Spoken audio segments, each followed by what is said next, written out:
সেনাবাহিনীকে নিয়েও প্রশ্ন আছে, যেটি নিয়ে আলাপ তোলা এক ধরনের খুব কি বলবো, আমার পাশে হাসনাত আছে, সেও পরিস্থিতি বজে সে সেনাবাহিনীকে নিয়ে অনেক প্রশ্ন সামনে এনেছে। সাউন্ডটা বন্ধ হয়ে গেছে। আচ্ছা আচ্ছা, না এটা বন্ধ, একটু ঠিক করতে হবে।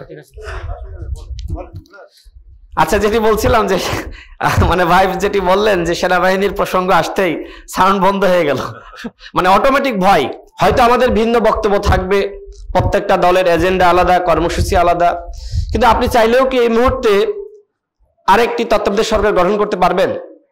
আমরা তো সংস্কারের বাস্তবায়নের কথা বলছি, যে বিষয়ে আমরা একমতে এসেছি, এটি কি আদৌ সম্ভব?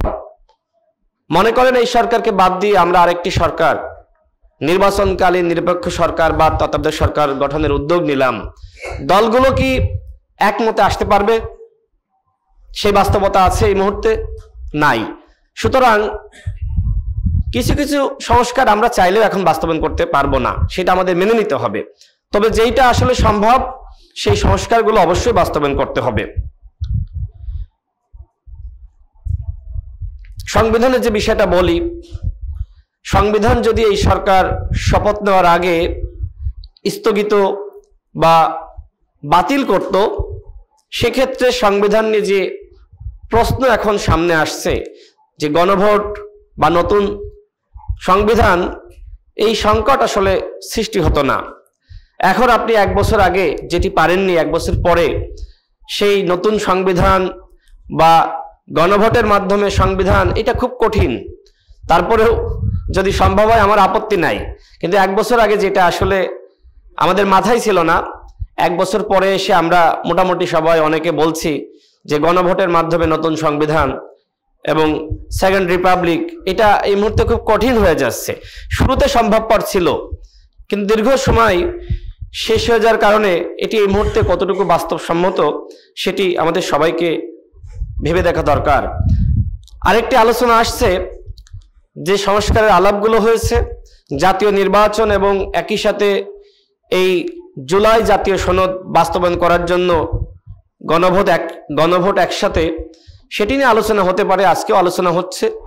আমি আশাবাদী, যেহেতু নির্বাচন ঘনিয়ে আসছে, সুতরাং আমাদের যে কোনোভাবে একমতে আসতেই হবে। যদি সম্ভবপর হয় জাতীয় নির্বাচন এবং জুলাই সনদ বাস্তবায়ন, সেটা কিভাবে একসাথে করা যায়, অন্তত মানুষের যে অবিশ্বাসী জায়গাটা রয়েছে, এটা তো সত্য যে রাজনৈতিক দলগুলোর উপরে মানুষের অবিশ্বাস এবং আস্থার ঘাটতি রয়েছে, এবং এর জন্য অবশ্যই আমরা দায়ী। কারণ 90-এর পরে যে কমিটমেন্টটা ছিল সেটা কিন্তু আসলেই দলগুলো বাস্তবায়ন করতে পারেনি, যে কারণে এই 24-এর গণঅভ্যুত্থান আর সন্দেহ সংশয় এই কারণে। সুতরাং মানুষের এই সংশয় দূর করা দলগুলোর দায়িত্ব।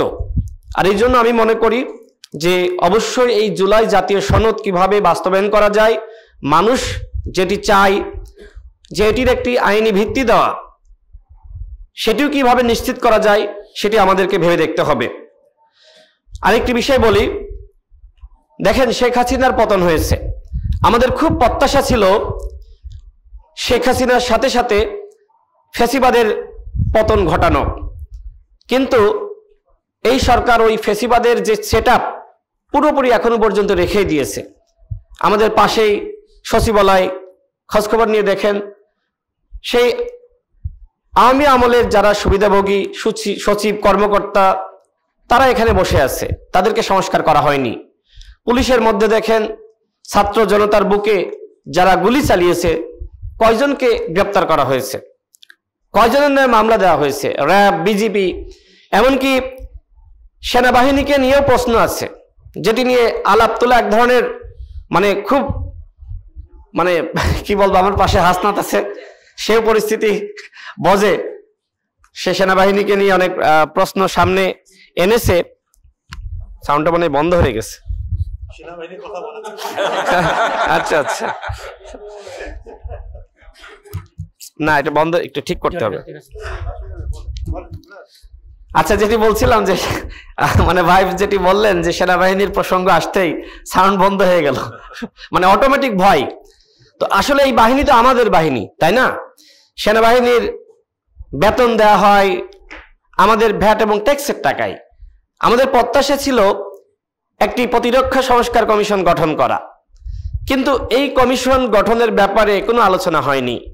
18 সালের নির্বাচনে আমরা দেখি নাই সেনাবাহিনীকে কিভাবে বিতর্কিত করা হয়েছে এবং হাসিনা কিভাবে বড় বড় পদে তার ইচ্ছা মতন পদায়ন করেছে।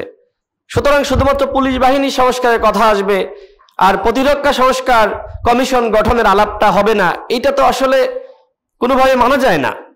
এটা সেনাবাহিনীর জন্য দরকার। আপনারা জানেন কিভাবে আমাদের কার্যালয়ের সামনে গণ অধিকার পরিষদের সভাপতি নুরুল হক নূর এবং আমাদের প্রায় শতাধিক নেতাকর্মী আক্রান্ত হয়েছে। কতিপয় সেনাবাহিনীর সদস্য এবং পুলিশের সদস্য এই ধরনের ঘটনা ঘটিয়েছে। আর এই কারণে আমার কাছে মনে হয়েছে, যেহেতু আমি সেখানে নিজে আক্রান্ত হয়েছি, উপস্থিত ছিলাম, যে সেনাবাহিনীর অবশ্যই সংস্কার দরকার। কথা আমাদের বলতে হবে, কাউকে না কাউকে তো বলতে হবে। আমার পাশে হাসনাত রয়েছে, সে বলেছিল, অনেকে তার উপর ক্ষুব্ধ হয়েছিল, সে আতঙ্কের মধ্যে থাকে। আবার আমরা যখন বলা শুরু করেছি, আমরা আতঙ্কের মধ্যে, যে কখন কি হয়। আমরা ডিজিএফআইকে নিয়ে বলেছি যে গোয়েন্দা সংস্থার কেন সংস্কার হবে না বলেন? যে ডিজিএফআই এনএসআই 14 সালের নির্বাচন, 18 সালের নির্বাচন, 24 সালের নির্বাচন করলো, আয়নাঘর সৃষ্টি করলো, গুম করলো, খুন করলো, সেই ডিজিএফআইকে নিয়ে আমার কোনো কথা নাই, আমাদের কথা নাই। কেন? গোয়েন্দা সংস্থার সংস্কার না করলে সেই আবারও কিন্তু ফ্যাসিবাদের জন্ম হবে, আবারও 14 সালের নির্বাচন ফিরে আসবে, 18 সালের নির্বাচন ফিরে আসবে, 24 সালের নির্বাচন ফিরে আসবে। আমরা যখন ঢাকা বিশ্ববিদ্যালয়ের হলে থেকেছি, দেখেছি যে আপনি ছাত্রলীগ না করলে আর আওয়ামী পরিবার না হলে গোয়েন্দা সংস্থায় এনএসআই, ডিজিএফআই এই জায়গাগুলোতে নিয়োগ দেওয়া হতো না। তো পরিবর্তন দরকার না? শুধুমাত্র এক টেবিলে বসবো, আলোচনা করব, চা নাস্তা খাবো আর সংস্কার হয়ে যাবে? এত সস্তা নাকি? এই সরকারের 1 বছরের সব থেকে বড় ব্যর্থতা হলো যে সরকার এই প্রশাসনের সংস্কারের জন্য ফ্যাসিবাদের দশকদেরকে বিতাড়িত করার জন্য কোনো উদ্যোগ গ্রহণ করে নাই, শুধু আলাপ আলোচনা করেছে। 1 বছরে দৃশ্যমান কোনো সংস্কার না থাকার কারণে আজকে সরকারের প্রতি মানুষের অনাস্থা। আমি আর 1 মিনিটে শেষ করি। সাইফুল ভাই যেটি বললেন যে নির্বাচনের জন্য আইন শৃঙ্খলা পরিস্থিতি খুবই গুরুত্বপূর্ণ। দেখেন মাসখানেক ধরে কতটা অবনতি হয়েছে। পুলিশ, র্যাব, বিজিবি তারা কি আসলেই প্রধান উপদেষ্টার কথা শোনে? রাজনৈতিক দলগুলোর সাথে বৈঠক ছিল, সেখানে আমি নিজেও ছিলাম। আমি প্রধান উপদেষ্টাকে প্রশ্ন করেছিলাম, মাননীয় প্রধান উপদেষ্টা, আমরা তো লক্ষ্য করছি যে আপনার পাশাপাশি 2টা সরকার, একটা আপনি আর একটা অদৃশ্য সরকার যেটা রাষ্ট্রযন্ত্র। এই রাষ্ট্রযন্ত্র কি আপনার কথা শুনছে? বিভিন্ন বাহিনীর প্রধানরা কি আপনার কোনো অর্ডার মানে? আমি প্রশ্ন তুলেছিলাম, স্যার আমার কথা নোট করেছিল। অর্থাৎ এই যে প্রশাসন থেকে সরকারকে সহযোগিতা করা হচ্ছে না, এটা কিন্তু এই সংস্কারের পথে বড় একটি বাধা এবং এর দায় অবশ্যই সরকারকে নিতে হবে। দেখেন আমরা যে সময় বিভিন্ন অধিদপ্তরে বা মিনিস্ট্রিতে গিয়েছি, উপদেষ্টাদের সাথে সাক্ষাৎ করেছি, আমরা বলেছি এইগুলো করেন, করা হয়নি। তারা মনে করেছে 16 বছরে বিএনপি জামাত তকমা দিয়ে যে সকল কর্মকর্তাদেরকে বঞ্চিত করা হয়েছে, এদেরকে যদি আমরা ফিরিয়ে আনি সেক্ষেত্রে তারা ওই দলের এজেন্ডা বাস্তবায়ন করবে। সুতরাং আওয়ামী লীগের যারা আছে এদেরকে ভয় দেখিয়ে কাজ করাই। শেষমেশ কি হলো? শুধুমাত্র হাসিনার বিদায় হয়েছে, ফ্যাসিবাদের কোনো বিদায় হয়নি। তো কথা বড় হয়ে যাচ্ছে। সর্বশেষ বলি, জিয়া ভাই বলেছিলেন এই সরকার দুর্বল সরকার, এই সরকারের অনেক ভুল আছে, আমরাও সমালোচনা করি, কিন্তু এই সরকার ব্যর্থ হোক সেটি আমরা চাই না। আমরা আশা রাখতে চাই এই সরকার একটি অবাধ, সুষ্ঠু, নিরপেক্ষ নির্বাচন জাতিকে উপহার দিতে পারবে। আমরা ডাকসুতে দেখেছি আচরণবিধি লঙ্ঘনের কিছু অভিযোগ রয়েছে, কিন্তু কারচুপি হয়নি। সুতরাং আগামী নির্বাচন যাতে অবাধ, সুষ্ঠু, নিরপেক্ষ হয়, সকল দলের অংশগ্রহণ নিশ্চিত হয়, সে বিষয়ে আমাদের সকলকে আন্তরিক হতে হবে এবং কেউ নির্বাচনে যাবে কেউ যাবে না সেই ধরনের পরিবেশ যাতে না তৈরি হয়। ওই ধরনের পরিবেশ তৈরি হলে আরেকটি একতরফা নির্বাচন হবে এবং সেই নির্বাচন আন্তর্জাতিক মহলে গ্রহণযোগ্য হবে না। সুতরাং আমি দলগুলোর প্রতি আহ্বান রাখতে চাই যে আপনারা সবাই নির্বাচনে অংশগ্রহণের প্রস্তুতি নেন। আমাদের ভিতরে বিতর্ক থাকবে, কিন্তু আমরা যদি এই বিতর্কের অবসান ঘটিয়ে নির্বাচনে সবাই অংশ না নিই, সেক্ষেত্রে সব থেকে লাভবান হবে আওয়ামী লীগ এবং ফ্যাসিবাদ। আর ওই ফ্যাসিবাদ যদি আবারও ফিরে আসে, যতটুকু সংস্কারের স্বপ্ন দেখছি, গণহত্যার বিচারের কথা বলছি, সুষ্ঠু নির্বাচনের কথা বলছি, এগুলোর কোনো কিছু বাস্তবায়ন হবে না। সুতরাং আসুন আমরা সবাই একতাবদ্ধ থাকি, নির্বাচনে অংশ নিই এবং আগামী নির্বাচন যাতে অবাধ, সুষ্ঠু, নিরপেক্ষ হয় সেজন্য সরকারকে আমরা প্রত্যেকটা দল সহযোগিতা করি। নির্বাচনের পরিবেশ তৈরি করার দায়িত্ব দলগুলোকে নিতে হবে। আইন শৃঙ্খলা বাহিনী কঠোর হবে, কাজ করবে, কিন্তু ভোট কেন্দ্র দখল তো পুলিশ করবে না, ভোট কেন্দ্র দখল তো এই সরকার করবে না, দলগুলো করবে, নেতারা করবে, কর্মীরা করবে। সুতরাং তাদেরকে নিয়ন্ত্রণ করা দলগুলোর দায়িত্ব। আমি আর বক্তব্য বাড়াচ্ছি না, আমি আপনাদেরকে আবারও ধন্যবাদ।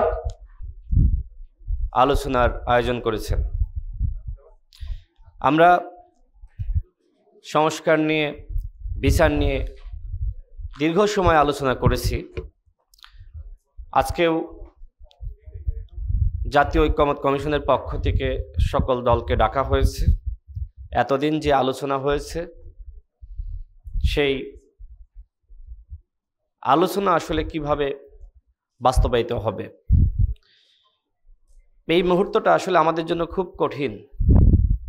কারণ সব দলগুলো মতামত দিয়েছে, কিন্তু সেটি আসলে কোন প্রক্রিয়ায় বাস্তবায়িত হবে।